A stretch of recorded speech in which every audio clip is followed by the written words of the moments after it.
Assalamualaikum warahmatullahi wabarakatuh. Perkenalkan, nama saya Komaria. Saya dari Prodi Pendidikan Matematika dan NPM saya 123070015. Halo, nama saya Muhammad Julianto. Saya dari Prodi Pendidikan Matematika dengan NIM 123070012. Di sini kami telah membuat sebuah jurnal karya ilmiah dengan judul Kesenjangan Kesejahteraan Guru Honorer dalam Lingkaran Ketidakadilan. Jurnal ini dibuat dengan mengumpulkan data dari berbagai dokumen. Kami menemukan bahwa guru honorer mengalami berbagai bentuk ketidakadilan seperti rendahnya penghasilan, kurangnya perlindungan, dan diskriminasi. Dalam jurnal kami bertujuan untuk mengungkapkan dan menganalisis faktor-faktor yang menyebabkan kesenjangan kesejahteraan guru honorer. Video ini akan memaparkan secara rinci tentang latar belakang, metode penelitian, pembahasan, serta simpulan dari jurnal kami. Kami harap video ini dapat memberikan informasi yang bermakna dan memicu diskusi yang konstruktif tentang isu ini. Untuk selanjutnya, penjelasan pendahuluan akan dijelaskan oleh Yaya Komaria. Oke, yang pertama ada pendahuluan. Pendahuluan yaitu berisi tentang latar belakang mengapa kita berdua mengambil judul Kesenjangan Kesejahteraan Guru Honorer dalam Lingkaran Ketidakadilan. Karena dalam kegiatan belajar mengajar dibutuhkan tenaga yang handal, terampil, kompeten, dan berkualitas serta sarana untuk menunjang pembelajaran sangat penting bagi pendidikan para siswa dan siswi. Untuk menjadi guru, terutama guru PNS, tidaklah mudah. Oleh sebab itu, muncullah guru honorer untuk membantu kurangnya guru tetap atau guru PNS. Tetapi, gaji yang didapatkan oleh guru honorer tidak sesuai dengan harapan. Guru honorer memiliki tugas yang fleksibel, seringkali harus menggantikan tugas mengajar dari guru PNS yang sedang berhalangan. Guru honorer hanya digaji atau diberi uang dari sekolah yang nilainya terkadang tidak menentu dan harus menyesuaikan dengan anggaran dan pendapatan sekolah yang tersedia. Guru honorer juga tidak memiliki jaminan untuk terus bertahan di sekolah, dikarenakan tidak ada perjanjian dan peraturan yang tetap dalam mengajar.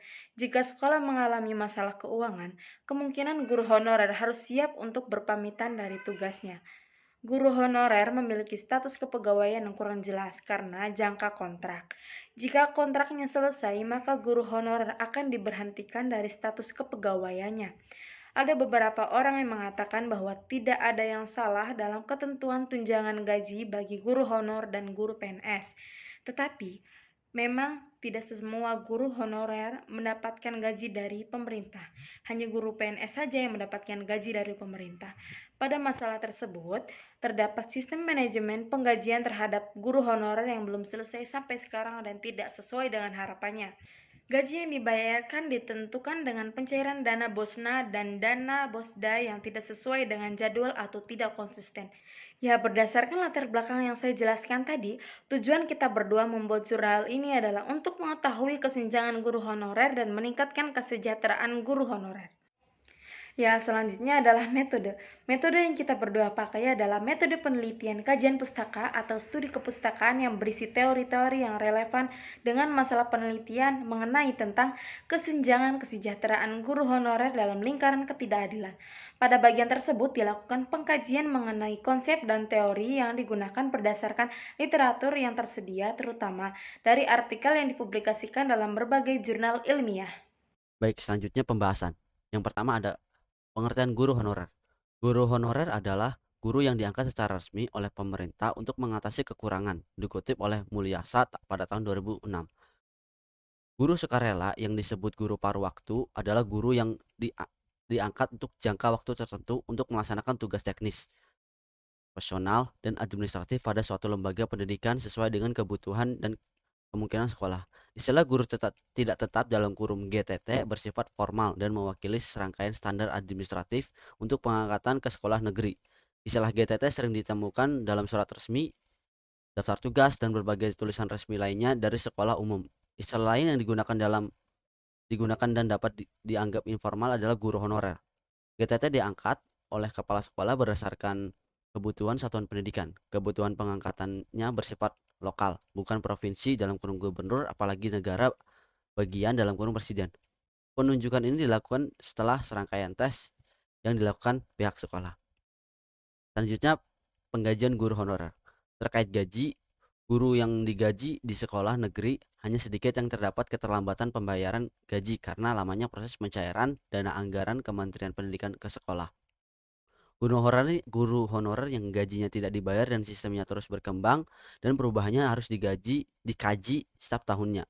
Sangat mengkhawatirkan masa depan guru honorer yang bertahun-tahun hidup dalam kemiskinan dan bekerja di sektor yang tertinggal, serta remunerasinya terus berkembang, terkadang bahkan tidak pasti. Anda menerima kompensasi 3 bulan setelah menyelesaikan pekerjaan Anda. Sistem remunerasi guru honorer didasarkan pada Undang-Undang Guru dan Dosen. Gaji sendiri merupakan suatu bentuk imbalan dan dalam bentuk uang yang dibayarkan secara berkala, misalnya bulanan atau tahunan, atas pelaksanaan tugas seseorang. Remu, remune, remunerasi, remune, remunerasi mempunyai pengertian yang sama dengan balas jasa, yaitu imbalan berupa uang yang diterima seseorang setelah melaksanakan pekerjaan sesuai dengan ketentuan pengupahan. Bagi mereka yang bekerja untuk memenuhi kebutuhan hidup, menerima gaji yang sangat penting. Pemerintah menetapkan atau tunjangan kepala sekolah dan guru bergantung pada golongan dan pangkatnya. Pasal 11 ayat 1 angka 15 nomor 14 tahun 2005 menjelaskan bahwa remunerasi adalah suatu hak yang diterima guru secara tunai dari suatu lembaga pendidikan menurut Undang-Undang Ketenagakerjaan nomor 13 tahun 2003 Republik Indonesia. Seorang pekerja diharapkan berhak atas penghasilan yang proporsional. Kemudian permasalahan kesenjangan guru honorer. Hak asasi manusia menjadi motor penggerak pengembangan kreativitas sosial. Gaji guru honorer di Indonesia dianggap tidak memadai dari sudut pandang hak asasi manusia karena melanggar banyak undang-undang, di mana setiap penjelasan undang-undang setiap pasal tidak sesuai dengan kenyataan dan gaji honorer yang sebenarnya. Menjadikan kehidupan bernegara cerdas merupakan tanggung jawab besar yang diemban guru, tanpa menimbulkan diskriminasi struktural dalam pendidikan. Misalnya terdapat kesenjangan sosial antara guru yang bekerja di pemerintahan dan guru yang bekerja di pemerintahan dalam kurung sukarela. Guru honorer biasanya melakukan pekerjaan tambahan di samping tugas mengajarnya untuk memenuhi kebutuhan sehari-hari. Hal ini menjadi bukti bahwa gaji guru honorer tidak cukup untuk memenuhi biaya hidup sehari-hari. Upaya pemerintah sebagai kekuatan dalam negeri belum mampu meresmikan dan melaksanakan hal tersebut dalam rangka mewujudkan pemerataan gaji bagi guru yang mempunyai banyak tanggung jawab dan tanggung jawab sebagai faktor mencerdaskan kehidupan bangsa.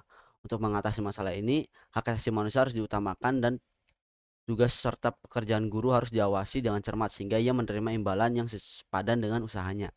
Pemerintah melalui Kementerian Pendidikan, Kebudayaan, dan Riset Teknologi harus menjadi koordinator yang bekerja langsung untuk menghilangkan dan meminimalkan kesenjangan sosial antara guru pamong praja dan guru honorer reguler.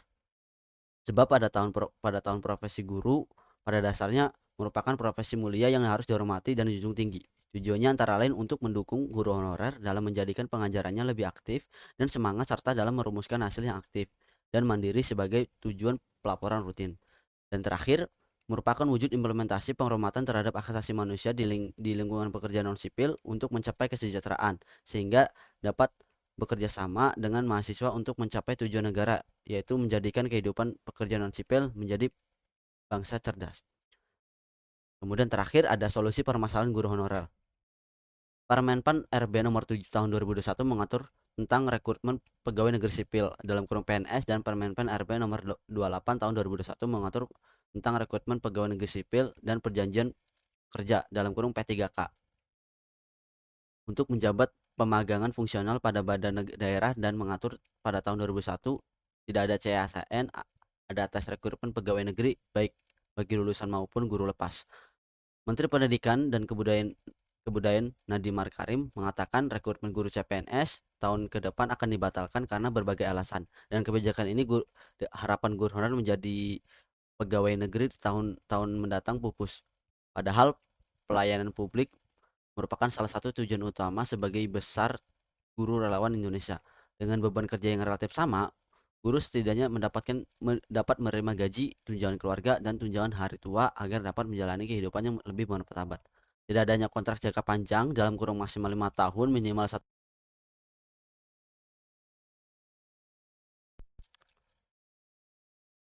Tidak adanya kontrak jangka panjang dalam kurun maksimal 5 tahun minimal 1 tahun, dan tidak adanya tunjangan pensiun menjadi faktor yang membedakan guru PNS dengan guru P3K.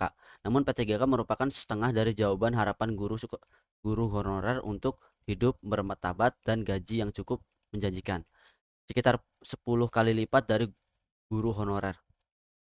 Namun dalam praktiknya, pilihan P3K menjadi perdebatan baru dalam penerapan sehingga memaksa guru honorer yang berusia di atas 40 tahun harus bersaing dengan guru honorer muda. Guru honorer yang lebih tua mengeluhkan mereka merasa tidak berkompeten ketika harus bersaing dengan generasi muda dalam proses seleksi P3K. Dalam hal ini, Kementerian Pendidikan Kebudayaan hanya memberikan nilai pengukuhan tambahan kecil kepada guru yang telah berjasa selama beberapa dekade, bahkan terkadang berusia di atas 50 tahun. Yang mereka inginkan sebenarnya hanyalah pengangkatan langsung tanpa seleksi, sebagai bentuk pengakuan terhadap guru honorer yang telah mengabdi selama puluhan tahun.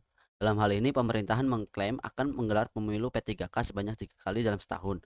Alangkah baiknya jika dilakukan dalam kondisi normal, namun pandemi memaksa pemilihan P3K dilakukan dengan memperhatikan protokol kesehatan yang ketat. Yang cukup mengkhawatirkan, guru honorer yang telah mengabdi selama puluhan tahun harus menjalani tes 3 kali berturut-turut. Jika gagal pada tes tahap 1 dan 2 agar bisa dianggap sebagai ASN di sisa masa mengajarnya, yaitu pada usia 60 tahun untuk menjadi ASN.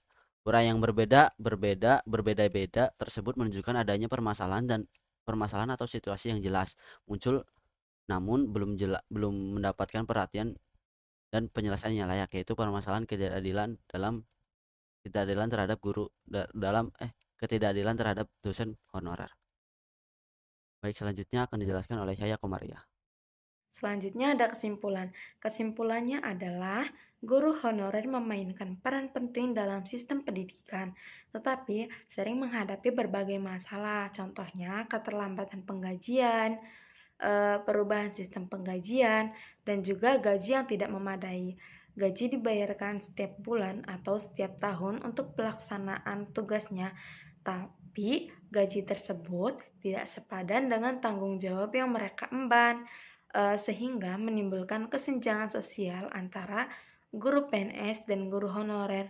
Untuk mengatasi masalah tersebut, pemerintah harus menjadi fasilitator dan meminimalisir kesenjangan sosial antara guru PNS dan guru honorer. Dan juga pemerintah harus mengawasi dan memastikan bahwa guru honorer harus menerima gaji sesuai dengan upayanya. Harapan guru honorer untuk menjadi guru PNS jatuh begitu saja saat ditiadakannya seleksi CPNS untuk beberapa tahun ke depan. Meskipun seleksi CPNS diganti dengan seleksi P3K, dan juga meskipun seleksi P3K memberikan gaji yang lebih menjanjikan, tetapi guru honorer yang berusia lanjut merasa tidak mampu mengikuti tes tersebut untuk bersaing dengan guru-guru yang lebih muda. Dan juga banyak faktor yang membedakan guru PNS dengan guru P3K. Salah satunya adalah tidak ada kontrak jangka panjang dan tidak ada tunjangan pensiun. Baik, itulah presentasi yang telah kami sampaikan. Kurang lebihnya mohon maaf karena kami hanya manusia biasa yang penuh salah, jadi mohon dimaafkan. Untuk terakhir kalinya saya akan memberikan kata-kata, yaitu apapun yang ingin kita lakukan, ingat dengan otak, gunung setinggi apapun dapat kita daki. Sekian, sekian dan terima kasih. Wassalamualaikum warahmatullahi wabarakatuh.